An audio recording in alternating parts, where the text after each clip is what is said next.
What's going on, people? We are back again, of course, with another game in the Premier League this time. And you know what? Straight away, I'm just first of all going to say it's not looking good. We are looking dreadful. Manchester United versus Brentford. We're going to be facing them at Old Trafford on Saturday at 3 o'clock. And I'm going to preview it. I want to preview it, of course. But it's just United are just a mess right now, and we are a mess, and there's no getting around it. There's no sugarcoating it. We are just, as a club, the players, the results, the performances, just absolutely shocking. If you watch the Galatasaray game during the week on Tuesday, for that one I was on the United View, so that I didn't drop any videos on here. But honestly, it was just disappointing. And we're having these periods now where in game you're doing you're having 30 minutes of good performance or decent performance, let's just say. And then a little thing goes against the team, and we just know what's going to happen, right? We're just not going to turn it around. We're not going to bounce back within the game, and we're going to lose the game. And lo and behold, that's what we done. And now the form, on previous videos I've spoken about how our home form is excellent. Our away form is the one that we're worried about. Right now, we're just worried about the form. Full stop. United are in the depths of despair as form wise as a team, because it's shocking. You're looking at this is the last game before the international break, right? Or another international break.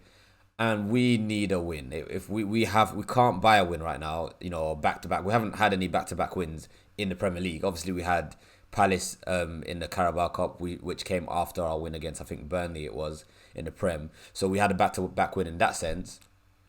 But we can't buy a back to back win in the Premier League right now. So we really need to get this win, especially just because we it's like I said, it's going into the international break. You don't want another 2 weeks of a mess in the media. We're getting so many stories coming out, and every time players go on international break, stories just pop out, and it's just normal. The stats this season so far are damning, whatever you want to say it, right? They're just shocking. This is probably our worst start in the Premier League ever. I don't know. I don't really. I've looked into it, but I don't think we've had a worse start than this in the Premier League ever.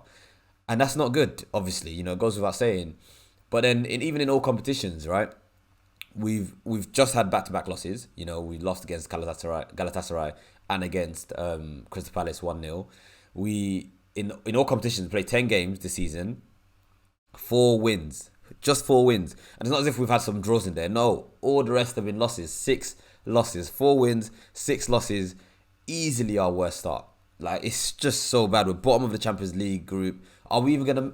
This is another video. And actually, to be honest, in the international break, we will sit down and have a chat, right, and say what is going wrong with this team and what can we actually achieve now with the bad start we've had.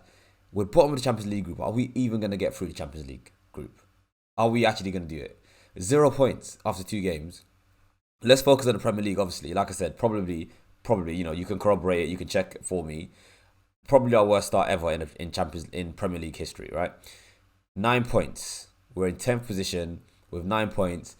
Like I said, no back-to-back wins this season. We're just starving. As a club, we're just starving for wins. I think we've only scored 7 goals. I know our goal difference is -4. So yeah, let's say score 7 goals, conceded 11. -4 goal difference. Disgusting. I can't, you can't sugarcoat it. You really can't sugarcoat it. The stats are there. It's there for everyone to see. The facts are the facts. And can this team turn it around? The players are lacking in serious confidence right now. And you can say, well, let's focus on a couple of players, right? Let's say Onana, Rashford, and Bruno. Rashford and Bruno are the ones that everyone wants to talk about. Onana's, grabbing the headlines himself because he can't seem to grab the ball. Like, it's just. And anyway, so in terms of those 3 players, especially in the first 2, Onana and Rashford, I reckon it's definitely a confidence issue. The rest of the team, having confidence issues. I say the rest of the team. Some of the players are doing all right. Medjbury, to shout out him. Mount did great last game. Højlund as well. Obviously, you can't fault him right now. He's doing his job, right? It's just the rest of the team ain't doing their jobs.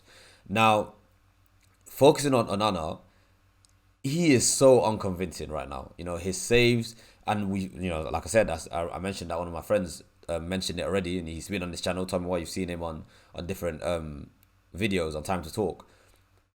But when he makes saves, he doesn't even look convincing. Like even in the last game, the ball went across goal and he kind of dived to tip it away.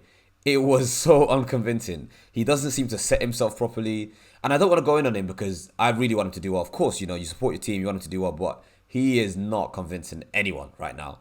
And you're thinking, is Ten Hag going to back his guy? Yes, he is. He came out in the post match after Galatasaray saying, Onana's obviously not having the best time at the moment, but he backs him. He's a good keeper, and he will come good. And I hope and pray that this guy does come good, because I don't think we don't have the capacity as a club to do what Pep did with when he first brought in. I can't remember what the first keeper he brought in was. He brought in a keeper. He wasn't doing what. He got rid of Joe Hart. Let's say that's the hair for us. Brought in his first keeper. I think it was Caballero or one of these kind of guys. The guy flopped. He was rubbish. So straight away he brought in another keeper, and then he had Edison, and Edison came good, or has come good. So I'm hoping we just went straight from our De Gea to from our Joe Hart to our Edison, essentially, in Onana, and he's just had a poor start to the season.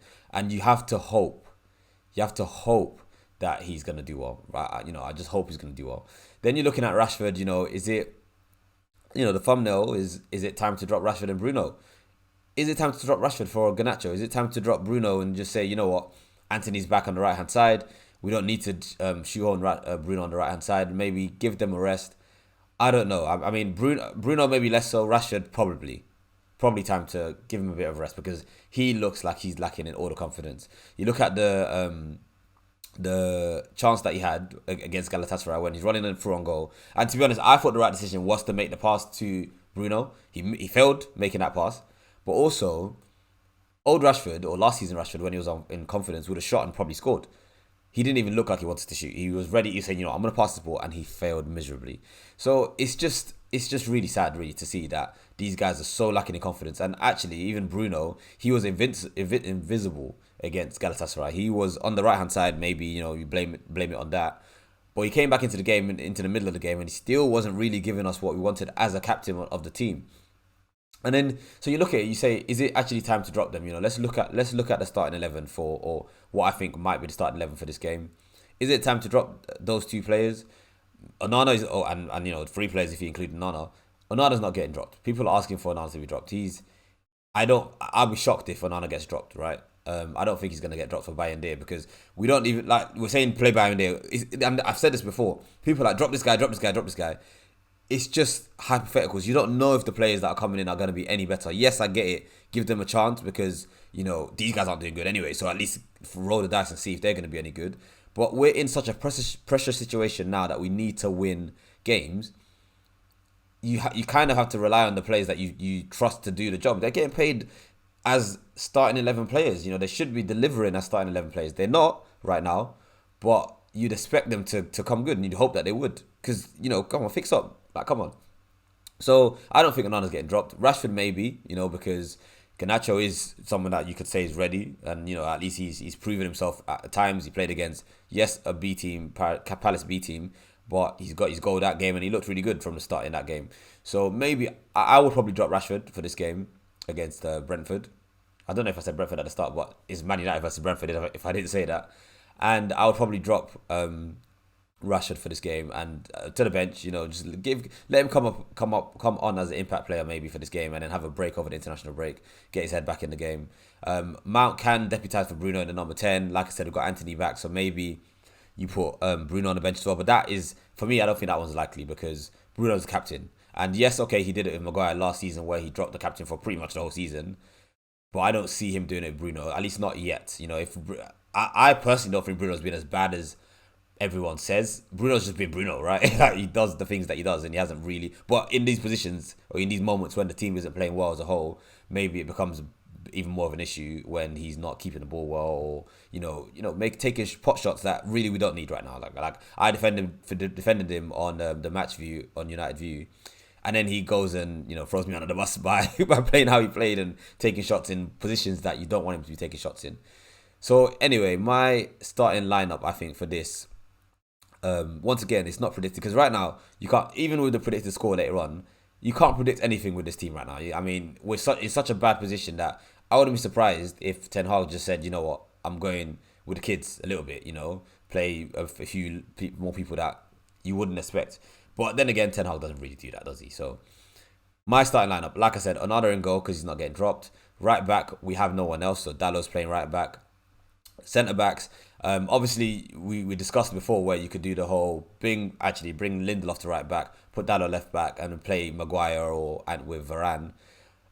It's funny that we're now hoping that Maguire comes back in because we really don't want Amrabat in that left hand side. But I think Ten Hag will. Well, actually, on the side note, I think Regulon might be back. I've seen reports that he might be able to make this game. Obviously, international break coming up after this game, like I said. So maybe you do risk him because you say, okay, you've got 2 weeks anyway afterwards to rest. I don't know. I really don't know. It's hard to predict. So I'm gonna just go for. I'm gonna say Regulon is fit because I hope and pray that he is because Amrabat can't play in that left back position, man. He's just not a defender in that sense or fullback. So yeah, Dallo right back, centre backs of Varane and Lindelof will probably keep his place because let's be honest, we don't really want Maguire Maguire. Can we really rely on Maguire to do any better than the guys that on the pitch are doing? Maybe now's the time to give him his chance. To be honest, who knows? But Lindelof and Varane, even though Varane once again also needs to fix up. Left back, I say Regulon hopefully is fit. If not, it'll probably be Amrabat. If not that, then hopefully he does the whole thing where he just rejigs the whole defense and just says, you know what, let me put Dallo on the left and put what's his name, Lindelof on the right hand side, and that means Maguire would have to come in or Evans would have to come in to partner Varane. Then moving to the midfield, obviously Casemiro got sent off against Galatasaray. Doesn't affect this game, so he comes in. He needs to play better. He needs to keep the ball better. He needs to play better. He needs to give us more because he hasn't been good or good enough. He's still a clutch player, obviously, big boy, big game Casemiro, but on the ball he hasn't been good enough. And he's losing the ball too much. A lot of the players, in fact, all of the players are doing it, but come on, in that position he can't be doing that. Then you got Mount, great game against Galatasaray. He has to start.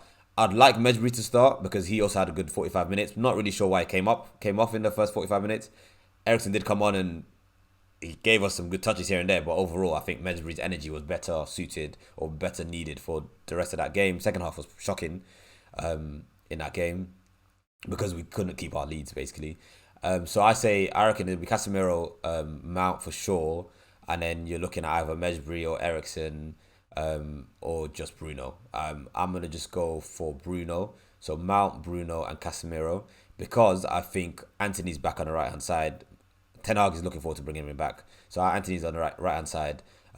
I hope Rashford actually just gets the bench in because I love Rashford and I want him to do well, of course, but I think he needs just take a break for the second. I don't think Ten Hag will do it, but I hope he does. Garnacho's obviously just had a baby as well, so I don't know if he'll come straight into the team. But let's say he does. Garnacho on the left and Højlund, who has no reason to be dropped, up top. Now, that's a shame for Mejbri because I actually think Mejbri should start. But then, like I said, I just don't think it's worth predicting that Bruno's going to get dropped because it's very unlikely that's going to happen.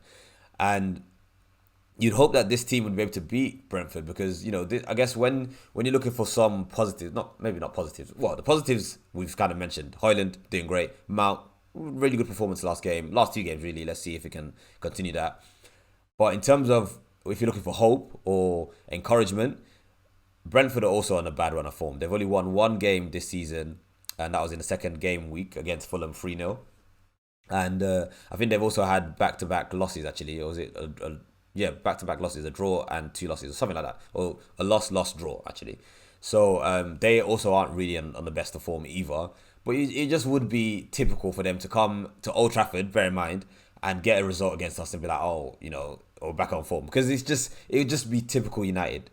But we can't let that happen, And another maybe encouraging point is that they've never won, since they've been promoted to the top flight, they've never beaten us at Old Trafford. So, but once again, I can't really take encouragement for those kind of stats because you're seeing on socials, all these kind of records have been broken at the moment because we're in such a bad run of form. They are only 2 points behind us as well, I think, in 14th. I think we're 10th, right? Yeah, they're 14th. 4 draws, 2 losses in their last 6 games, 1 win, we should be beating this team, but there is no shoulda anymore. There's no should be beaten anymore. But we are just say it as it is, call it out. We are dreadful right now. Dreadful. We have spurts. We have spurts where we're good, but we're just not good enough right now overall, and for not for long enough. I pray that Ten Hag can get us back on a good course, because we need it. And like I said, we need a win before this international break, because boy, that international break is going to be tough if we don't win this game. Very tough, because that we're 10th now, but if we don't win this game, we're dropping like a stone. We might even be close to that, very close to that relegation. Those relegation spots. We'll be out of it obviously, but it wouldn't be looking good. Let me know what you think. That's the preview for this game. Let me know what you think. Are we gonna win this game? We have to. Are we gonna win this game? Obviously, as always, drop a like on the video, subscribe to the channel. Thank you very much for your continued watching and support. And yeah, we're building. So I will see you as always on the next one. I pray that we win this game.